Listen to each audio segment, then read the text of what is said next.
Nació en 1926. Su padre y su abuelo eran cirujanos. Cuando él tenía 17 decidió que no iba a ser médico. Le gustaba la escuela y obtenía las mejores notas, hasta el grado octavo que apenas si lograba aprobar. Lo que muestra que así no se sea bueno en el colegio, se puede llegar a ser alguien grande. Cuando llegó a la escuela normal no se sentía feliz, llegando al punto de intentar quitarse la vida. Así que su padre lo llevó al psicólogo, donde habló sobre su atracción por los hombres. Y en ese tiempo la homosexualidad se trataba como una enfermedad. En 1955 consiguió un trabajo como profesor. Descubrió una gran biblioteca llena de obras médicas. Él estuvo allí prácticamente encerrado durante años. Y de esa investigación sacaría la historia de la locura en la época clásica y el nacimiento de la clínica. Él estaba muy interesado en el saber y en el poder que actúa sobre los seres humanos, así que decidió analizarlo y reformularlo. El saber requiere un entremado de poder para su concreción y a la inversa, siendo a su vez el saber un producto del poder. A menudo el saber-poder y la fuerza física son aliados, pero esencialmente el saber-poder funciona a través del lenguaje. En todas las ciencias humanas definen a los seres humanos y a la vez los describen. Estas funcionan con instituciones como hospitales psiquiátricos, prisiones, escuelas, entre otras, las cuales provocan consecuencias sobre la gente.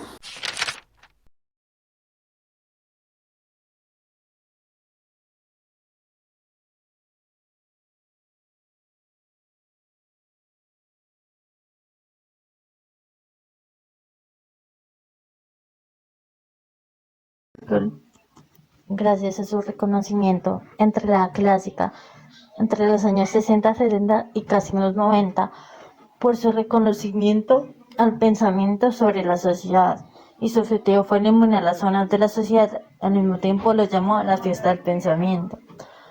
Porque entre sus frases más reconocidas, la frase que más llamó la atención es: las cárceles y los hospitales y las escuelas presentan similitudes porque sirven para la intención de la primera de la civilización, o sea, la coacción. Gracias a esto podemos entender que las cárceles o el sistema de poder parten del análisis que hace referente a la sociedad. No solo autorera exige que el delincuente lo hagan sufrir. Porque en la escuela la educación es un proceso socializador, es decir, el sistema escolar se basa también en una especie de poder judicial. Todo el tiempo se castiga y se recompensa, se evalúa y se clasifica, se dice quién es el mejor y quién es el peor. ¿Por qué razón? Para enseñar algo a alguien que ha de castigarse o recompensarse. Él tenía un pensamiento y se refleja en la siguiente frase: donde hay poder hay resistencia. El poder, como una red, no se ubica en el Estado ni en una institución. Gracias a esto, su objetivo es encauzar la conducta. Como el poder no solo posee, se ejerce. El poder es una relación, todos lo ejercemos y todos lo padecemos. Hay relaciones en donde ejercemos el poder y hay relaciones en donde lo padecemos. Incluso en una misma relación estamos en la posibilidad de ejercerlo y padecerlo sin ser vistos. Rompe las relaciones y las concepciones clásicas del poder. El poder no puede ser localizado en una institución o en un estado, por lo tanto, la toma del poder no sería posible. El poder no es considerado como algo que el individuo cede al soberano conceptual, contractual, jurídico, político, sino que es una relación de fuerzas. El nacimiento de la clínica en 1963 fue el reconocido libro que más impacto causó, una arqueología de la mirada médica, que es considerada de su segundo trabajo importante. En ella rastrea el desarrollo de la medicina como una arqueología de la mirada médica. Es un ensayo revelador acerca de la observación médica y sus métodos durante un breve pero fue con un periodo en el cual la práctica clínica. La mirada se tornó en criterio de la verdad y la racionalidad. Hasta ese momento el saber médico hablaba de un lenguaje sin apoyo perspectivo. Comenzó en el siglo XVIII, comenzando la arqueología con el primer doctor llamado Bulin, que fue el primer doctor que él se enfocó. Esto partió en dos organizaciones: reorganización sintáctica y reorganización del ámbito. El libro se enfoca en la adquisición por parte del enfermo de un instituto propio de la sociedad.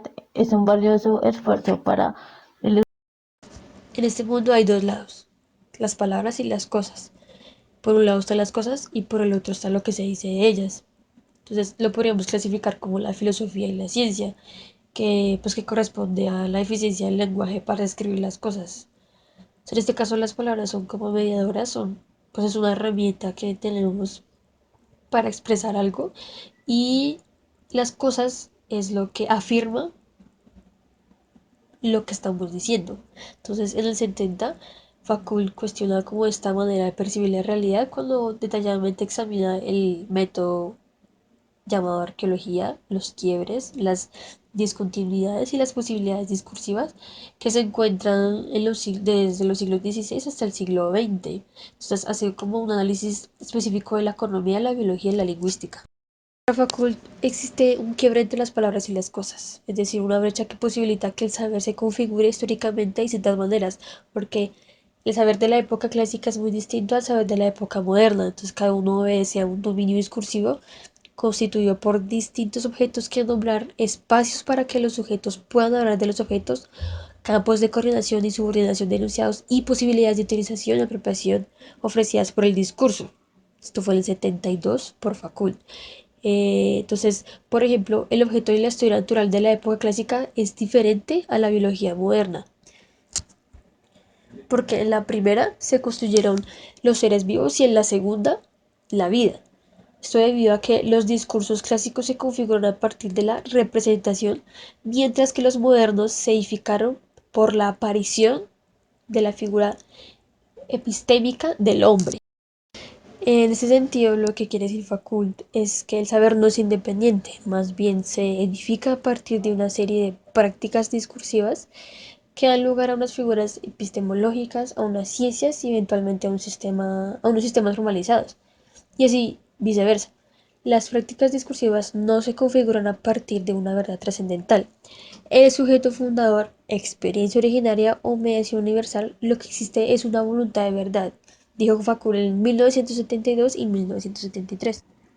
Esto podría decirse como los discursos no pueden definirse sin formar parte de un saber, o sea, algo, eh, algo que se quiera decir, o sea, no es posible decirlo si no hay un conocimiento de eso que se quiere hablar. Si se quiere hacer un ensayo, uno tiene que tener un conocimiento. Si se quiere hacer un discurso, uno tiene que tener un conocimiento.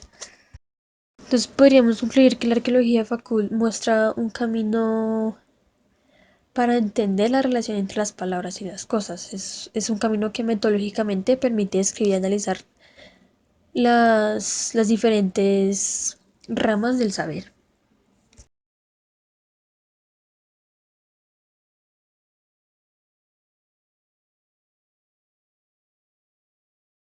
Michel Foucault identificó una visión convencional iluminada de la sexualidad. Las personas en público eran sumamente religiosas y pretendían que el sexo no existía, que las personas no tenían cuerpo. A las mujeres que se les consideraba sensatas se les enseñaban que tener sexo no era algo lindo y que cuando sus maridos quieran procrear debían pensar en algo más, como por ejemplo limpiar la cocina. Pero en las calles habían damas de compañía por todo lado, porque los victorianos eran absolutamente locos por el sexo. La mayor parte de su tiempo se la pasaban pensando en eso. Pero como eran reprimidos, las personas constantemente vivían excitados y por ende cada vez más enfermos. Por consiguiente, Lo que hace falta es ser capaces de hablar sobre el sexo abiertamente. Ese es el único método para curar aquella enfermedad.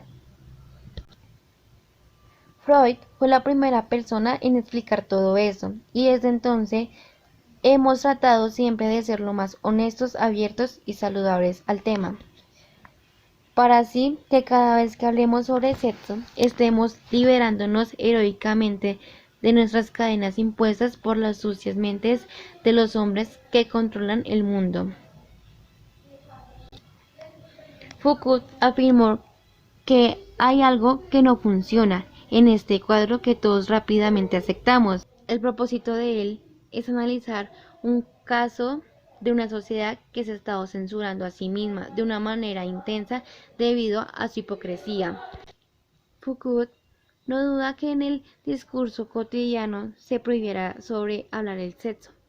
Lo que él plantea es que multiplicaron los discursos sobre el sexo rápidamente, que éste se convirtió en un objeto de estudio científico y de regulaciones cuidadosas por parte de numerosas instituciones como escuelas, hogares, cárceles, hospitales y manicomios.